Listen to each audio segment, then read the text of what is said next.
Olá, eu sou Ruth Chaves. Eu sou Janaína Oliveira. E juntas nós fazemos o podcast Minha Amiga Advogada. O título da história de hoje é Aspectos Gerais do Divórcio, Partilha de Bens Financiado e Guarda de Animais de Estimação. O podcast Minha Amiga Advogada faz parte do projeto Ruth Chaves Advocacia 2022. Este é um importante momento de esclarecimento jurídico em direito de família e sucessões, com ênfase em processos de inventário. A cada 15 dias vai ao ar um novo episódio. Nós temos 2 quadros, o Casados e Já Separados e o quadro Inventário Já.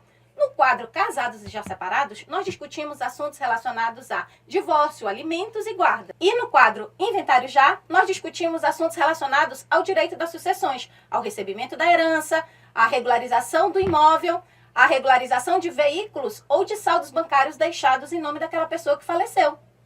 Doutora Ruth Chaves, hoje a gente tem uma convidada especial, na verdade, ela vai conhecer os bastidores do podcast Minha Amiga Advogada. Sem mais delongas, sem blá blá blá, vamos ao que interessa sobre o nosso quadro de hoje, os aspectos gerais do divórcio. Mas antes, eu quero que a senhora apresente a nossa convidada. Essa é a nossa convidada especial, doutora Marina Rodrigues, advogada também atuante em direito de família, sócia do escritório Advocacia Marciel e Rodrigues Advocacia e também sócia do Extrajude Cursos, junto com a doutora Luísa Chaves. Doutora Marina, querida, seja bem-vinda. O podcast é um projeto digital voltado para esclarecimento jurídico dos nossos seguidores. Eu agradeço a Ruth e a Janaína pelo convite ao podcast Minha Amiga Advogada, né, no caso. Sim. É um projeto muito bonito e eu fico muito honrada de participar. Só uma correção, meu escritório é Rodrigues e Marciel Advocacia. Tá bom, doutora. Ok. Bom, vamos lá. Eu tô muito feliz de participar e também já estou lhe parabenizando também pelo guia prático de inventário que você fez, que eu tenho certeza que está belíssimo e que vai ajudar muito o advogado nesse momento que nós estamos vivendo. Tá certo, doutora. Hoje nós vamos falar um pouco sobre o divórcio. Temos a honra de ter a senhora aqui trazendo esses esclarecimentos jurídicos, porque nós sabemos que o Instituto do Divórcio ele tem sofrido diversas alterações, né, com a evolução da sociedade, principalmente nas últimas 3 décadas aí nós temos. E nós temos a Lei 11.441 de 2007, que desburocratizou muito o procedimento, né, do divórcio, trazendo o divórcio para o extrajudicial, o divórcio em cartório. Então, assim, desburocratizar não quer dizer que vai ficar só na via extrajudicial, mas, na verdade, a pessoa ela tem a opção de ir para o judicial ou para o extrajudicial. Então, Exatamente. vamos começar, né, doutora Marina, com as nossas perguntas. A primeira pergunta é quais são os tipos de divórcio e o que significa divórcio potestativo? Ok, bom, primeiramente, relacionado ao divórcio, antes de eu responder a sua pergunta, Janaína, eu vou só elencar alguns pontos que a Ruth estava falando, que eu achei interessante complementar. O divórcio, ele teve, como a gente sabe, não foi? Ele teve a lei dele que foi de 6.515 em 77, tá? Antigamente a mulher era desquitada, depois ela começou a ficar divorciada. Eu digo relacionado à mulher, porque sempre pesou muito mais para a mulher do que para o homem a questão do divórcio, certo? Bem como isso daí se implementou muito mais, apesar da lei do divórcio extrajudicial já existir, que é a 11.440, né, se eu não me engano, de 2007, e bem como já tem a resolução número 35 do CNJ, por mais que já tenha isso, mas o divórcio extrajudicial ele passou a ser muito mais aplicado após a nossa pandemia, no período da pandemia, no qual teve um aumento absurdo relacionado ao divórcio, certo? E após essa implementação, inclusive, nós começamos a utilizar o divórcio de forma online, que a gente chama pelo e-notariado, tá? Que você consegue se divorciar estando cada um em locais diferentes, estados diferentes, por exemplo. Ok? Isso ajudou bastante dentro dessa burocratização que existia dentro do divórcio. E além do período que antigamente existia, que tinha aquela questão de 2 anos de estar separado e tudo mais, hoje já não existe mais. Bom, qual era a tua pergunta mesmo? Quais são os tipos de divórcio e o que significa divórcio potestativo? Tá. Os tipos de divórcio que existem hoje é o divórcio consensual, o divórcio litigioso e o divórcio extrajudicial. O divórcio consensual é quando ambas as partes, certos cônjuges, no caso, estão em comum acordo a respeito do divórcio e eles fazem uma petição que é assinada e direcionada ao juízo, E dentro desse divórcio, eles pedem, ele já fica partilhado. O nome da mulher vai mudar, o tipo de regime que era aquele bem, que não vai mais existir, se tem algum bem a partilhar, se tem guarda dos filhos, se tem alimentos, tudo isso já vai ficar determinado. É tudo feito de comum acordo. A gente dá entrada nessa ação e esse pedido ele vai ser homologado pelo juízo, ok? Após isso, você sai a sentença, quando é decretada a sentença, você vai levar no cartório e vai averbar. O divórcio litigioso já é diferente, é quando uma parte quer se divorciar e a outra não. Ou às vezes os dois querem se divorciar, mas não conseguem entrar num acordo a respeito de bens, a respeito de guarda, a respeito de alimentos, em situações. Então eles partem para o divórcio litigioso, certo? No qual quem vai decidir isso vai ser o juiz. Ele vai decidir não apenas em relação ao divórcio, mas ele vai decidir em relação à questão dos alimentos, da guarda, dos bens e por aí vai. Também após o divórcio litigioso, ocorre o mesmo trâmite. Você dá entrada no cartório, certo? E é averbado esse seu pedido. Pois bem, e o divórcio os dois divórcios litigioso e o consensual, eles estão previstos tanto no CPC quanto na lei específica 6.515 de 77. O divórcio extrajudicial já é diferente, é um divórcio mais simples, mais prático. Por quê? Porque ele é feito dentro do cartório. Como ele é feito de forma dentro do cartório, você faz uma petição, você precisa ter um advogado para fazer isso, não pode fazer os cônjuges apenas sozinhos, você precisa ter o seu representante, tá ok? E é feita essa petição e lá é colocado toda a situação do divórcio, que é o nome, qual era o regime de bens, como é que vai ficar a situação da partilha, se tiver alguma partilha de bens, tá? Só uma observação, a única situação do divórcio extrajudicial é que a mulher ela não pode estar grávida, tá? Se ela estiver grávida, você não tem como fazer o divórcio dessa forma que eu estou lhe falando, simples. Claro que tem outras situações que eu vou explicar mais na frente, mas em relação a isso não, ok? Doutora Marina, e assim, na verdade, quando as pessoas casam, elas começam a planejar, fazer planos, adquirir alguns bens e às vezes adquirem bens financiados. Como é que fica a partilha de bens desses imóveis que foram financiados? Tá, vou já te explicar isso daí. Só terminando de responder a pergunta dela. Tá. No que diz respeito ao divórcio potestativo, tá? O divórcio potestativo é um divórcio direto. O que isso significa? Ele é aplicado nas 3 modalidades de divórcio que eu expliquei para vocês. A diferença é o seguinte, antigamente você ficava atrelada àquela pessoa porque você tinha que ter uma justificativa para se separar. Traição, não aguenta mais a relação, não tá afim e tudo mais. E tinha também a questão de passar 2 anos separados e tudo mais, que a gente até fala, eu estou separada. Não, ou você é casado ou você está divorciado, certo? Separado é aquele meio termo, mas isso daí não existe, não se aplica mais. O divórcio potestativo é porque é um pedido seu direto, você não precisa ter uma exposição para não estar com ninguém, porque esse é um direito potestativo seu, eu tenho o direito de estar ou não com aquela pessoa.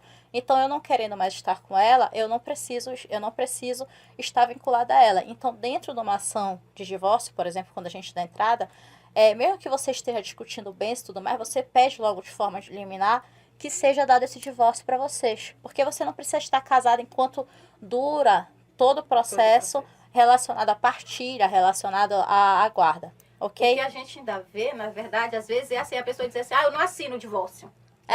Não assina. Realmente, essa questão de... Antigamente a gente falava, então eu não vou te dar o divórcio, eu não vou assinar papel nenhum, não é verdade? Isso não se aplica mais, porque você consegue se divorciar, e isso daí vai ser só informado pro outro, tá? Digamos, isso aconteceu com quem, por exemplo, que saiu muito por aí, foi com a Ana Maria Braga, que ela se divorciou, o ex-marido dela ficou sabendo pela Sônia Abraão, então... Meu Deus! Quando já recebeu lá a citação. Ele já ficou sabendo já no site do Fuxir que ele tinha lá, eu já tô divorciado, ele nem sabia. Porque é um direito dela, ela não precisa estar vinculada àquela pessoa, certo? E ela fez o procedimento legal e conseguiu e tá tudo certo, tá ok? Então não tem mais isso de, eu não te dou o divórcio, já acabou, ninguém mais está vinculado a ninguém, ok? Qual foi a outra pergunta que você fez? A outra pergunta é em relação à questão dos imóveis financiados. Como é que fica na partilha de bens? Em relação aos imóveis financiados, a gente tem que ver 2 situações. Quando você compra um imóvel, se eu comprei o meu imóvel antes do meu casamento, tá? Ou se eu comprei depois. Claro, se você comprou depois do casamento, e se o seu regime for comunhão parcial de bens, por exemplo, que vai ser comunicado esses bens, você vai ter que dividir e vender e tudo mais, tá? Se tiver financiado, a não ser que um dos cônjuges compre a parte do outro, blá blá blá. Se for no caso, não, eu comprei o imóvel antes, mas eu me casei depois, e o meu marido me ajudava a pagar aquele bem, ele não tem direito ao que eu paguei antes, tá? No ato da compra. Mas em relação ao financiamento, ele vai ter direito à metade do que ele pagou junto comigo, das parcelas que ele pagou junto comigo. Ok? O que ocorre muito é a questão, por exemplo, eu me divorciei, mas o bem está no nome dos dois. Tá. E eu quero que fique só no meu nome, tudo bem. A gente vai verificar, você chega no banco, verifica se você tem condições de ter aquele bem e aquelas parcelas, porque aquele financiamento também pode mudar para ti, para ficar dentro daquela realidade. E se o banco vai querer também, né, fazer isso daí, porque isso daí já entra uma relação de consumo, isso daí é um contrato que você tem. A partir desse momento, se você tiver condições, ok, pode se passar e o resto que foi pago nas parcelas vai ser dividido. Caso isso não ocorra, você ainda fica atrelado àquela pessoa, vocês vão ter um contrato até aquele bem for quitado, depois vocês venderem e dividir a parte adequada para cada um, tá? E isso daí também vai depender do regime de bens que você escolheu. Claro que, não, eu estou no regime de separação total de bens, não se cabe essa situação, não vai se comunicar, tá? Então vai depender do regime de bens. Isso em relação a bens imóveis. Quando eu faço a transmissão desses bens, eu quero transferir esse imóvel para o meu nome agora, já que vai ficar só no meu nome. Quando você faz isso, aí você vai pagar o ITBI, tá? Do bem. Você vai ver se o banco tem condições, se o banco te aceita, né? Como esse novo financiador, senão vocês ficam vinculados. Bem como você vai pagar despesas no cartório e também vai ter que registrar no cartório de imóveis competente, que houve essa mudança do contrato, tá? Aí você vai registrar lá, ok? Ok. Doutora Marina, no caso de divórcio, a gente também tem a questão da guarda dos animais de estimação. Quais são os tipos de guarda que existem para esses casos? E com quem fica o animal de estimação quando acontece o divórcio? Tá. Em relação à guarda dos animais de estimação, houve uma mudança muito grande dentro do direito. Por quê? Porque você não tem uma lei, tá? Que regularize, essa questão da guarda para os animais. Ok? Como é que funciona essa situação? A gente segue dentro do direito uma analogia relacionada à guarda normal mesmo dos filhos, tá? As jurisprudências, principalmente jurisprudências relacionadas ao Tribunal de Justiça de Santa Catarina, que é uma referência dentro do direito de família dentro do Brasil, lá isso funciona bem. Então, dentro dessa seara, por analogia, você vai utilizar isso. Por quê? Porque mais de 48 milhões de domicílios possuem animais de estimação. E os animais, eles já deixaram de ser uns animaizinhos de estimação e passaram a ser membros da família, porque eles têm todas as regalias e os direitos que a gente dá, por exemplo, para os nossos filhos, certo? No que diz respeito à guarda, lógico que nós temos 3 tipos de guarda, certo? A compartilhada, a unilateral e a alternada. Em relação à guarda, por exemplo, alternada, que o filho, no caso do filho, se fosse um filho, passaria um tempo com o pai e passa um tempo com a mãe, ele não funciona, não se aplica muito aqui no Brasil, tá? Porém, por exemplo, em outros países é bem aplicado. Diferente pro pet. O pet se aplica bacana. Por quê? Porque os tutores, que às vezes não querem ter muito contato e tudo mais, eles conseguem ter uma convivência melhor. Até porque o pet vai aceitar bem isso. Tá? Dependendo também, claro, da situação do pet. Isso daí tudo é bem verificado. O juiz, ele analisa bem essa situação. Então, o pet, ele se adequa bem nessa guarda alternada. A guarda unilateral, ela é uma guarda que para você quer demonstrar que você é o legítimo proprietário do pet. Que ele é seu. Na verdade, isso ocorre quando o casal está brigando para dizer que aquele pet é dele, que aquele animalzinho é dele, não é meu, é teu e tudo mais. Como é que eles fazem isso? Eles demonstram através do quê? A jurisprudência entende através do quê? Através da carteira de vacinação, através do registro, do primeiro registro que teve no veterinário, quem foi o tutor que levou, quais são os cuidados que ele tem, como é a afeição dele até, por exemplo, de tatuagem, que a pessoa faz tatuagem do animalzinho em si, certo? E aí o juiz determina para quem vai ficar legalmente com aquela guarda, ok? E a guarda compartilhada, ela vai ser utilizada para aqueles tutores, para aqueles pais, perdão, que serão tutores, que se dão super bem. Então, eles dividem bem as despesas, a responsabilidade em relação ao seu animalzinho e conseguem viver com ele, ok? Ok, obrigada. Outros questionamentos relacionados assim dentro do divórcio, nós temos a questão do regime de casamento. Então, assim, é possível mudar o regime de casamento? Em que circunstância é possível mudar? É possível mudar o regime de casamento. Como é que funciona? O regime de casamento, eu me casei em comunhão total e quero mudar para comunhão parcial, tanto faz. Quando você, antes, na época, no prazo dos proclames, né, do casamento, você escolhe o regime. Quando você não escolhe, você vai para comunhão parcial de bens, que é o regime legal estabelecido no Brasil, certo? Quando você quer mudar o seu regime, você pode fazer. Você faz do momento que você precisa peticionar isso e pedir para o juiz. Não é apenas uma petição, eu quero mudar porque é sim, porque eu tô afim. Não, você tem que explicar os motivos, né? Uma justificativa plausível para o juiz entender o que está te levando a mudar aquilo. O meu casamento está ruim, a gente verificou que esse regime não se adequa à nossa realidade, e porque, na verdade, estão querendo, a gente está tendo problemas com nossos familiares, blá, blá, blá. Então, coisas que são relacionadas ao regime. A partir daí, aí sim, se o juiz determinar que possa ser mudado o regime, aí você vai levar isso no cartório para poder ser averbado lá e fazer essa mudança do seu regime. Tá. Em relação à questão de cartórios, porque nós temos vários cartórios, né? E para casar é um cartório, para divorciar você vai em outro cartório. E assim, por que não é o mesmo cartório? Porque cada cartório tem a sua competência, né? Então, primeiramente, todo cartório ele é competente para certos atos dentro da nossa vida civil, claro, ok? Em relação ao casamento e ao divórcio, como a gente está falando, quando você casa, você nasce, você morre, são atos da vida civil que eles são naturais. Então, quando dentro da natureza, por exemplo, do cartório de registro de pessoas naturais, ou de casamento, quando você está fazendo, quando você quer registrar ou quer se casar, alguma coisa nesse sentido, você tem um cartório competente para isso, certo? Porque é um ato natural da sua vida. Você vai nascer, você vai morrer. E provavelmente você vai casar. Então, provavelmente. Provavelmente. Então, é um ato natural da vida, tá? Por isso que você vai nesse tipo de cartório. Quando você vai se divorciar, ele não é visto como um ato natural. Então, como ele não é visto de forma natural, ele é uma coisa atípica, porque você não casa para se divorciar, né? Na teoria. Você precisa ir para outro cartório, que esse já é o cartório de notas. Por isso que você casa no cartório, por exemplo, de casamentos, mas quando se divorciar, você precisa ser averbado isso no cartório de notas. Certo. Tá certo. Doutora, e por que quando eu me divorcio eu não posso voltar a ser solteira?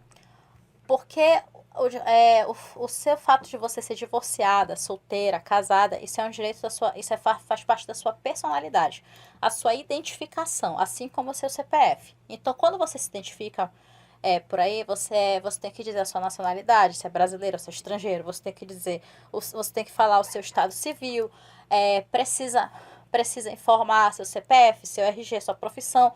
Então, isso faz parte da sua personalidade. Isso faz parte de você como ser humano, a sua identificação.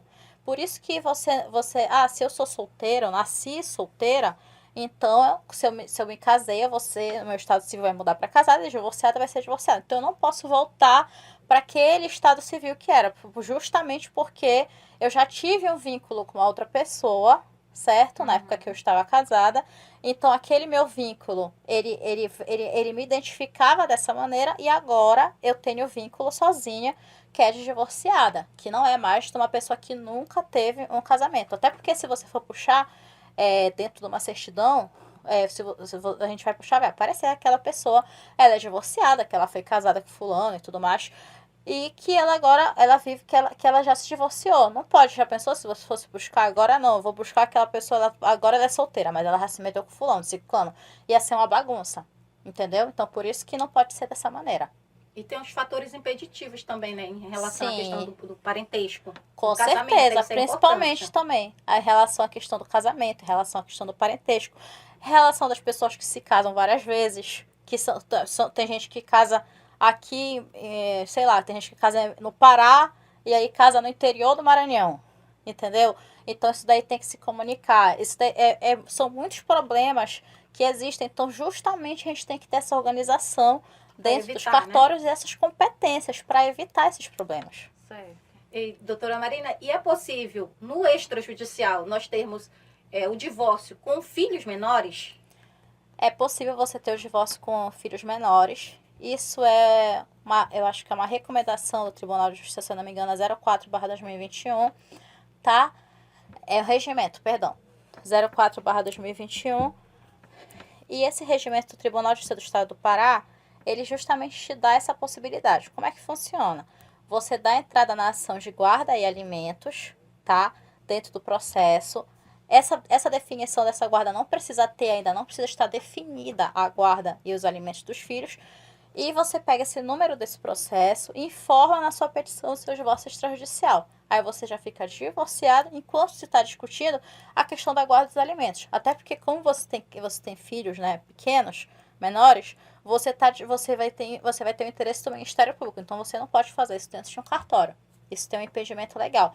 Porém, você consegue fazer o seu divórcio dessa forma que eu estou explicando. Ok? Entendi. Tá certo. Doutora, eu posso me divorciar no cartório mesmo se eu tiver bens a dividir com meu cônjuge?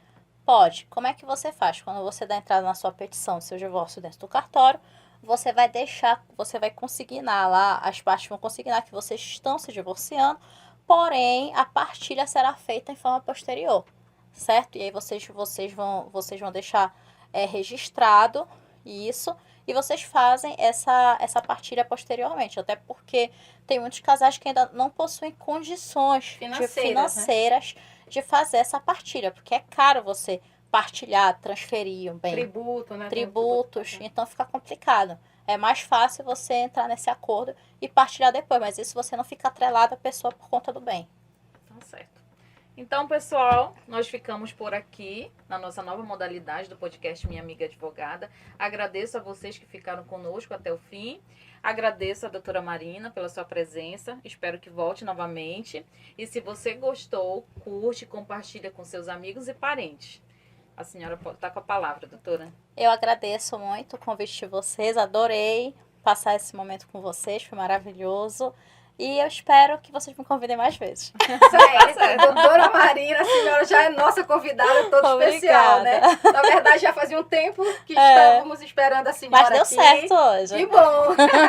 Então, nossa conexão, ela continua no Instagram, no YouTube, no Facebook, todos Chaves de Inventário. Agradecemos você que esteve conosco até agora e nos vemos no próximo episódio.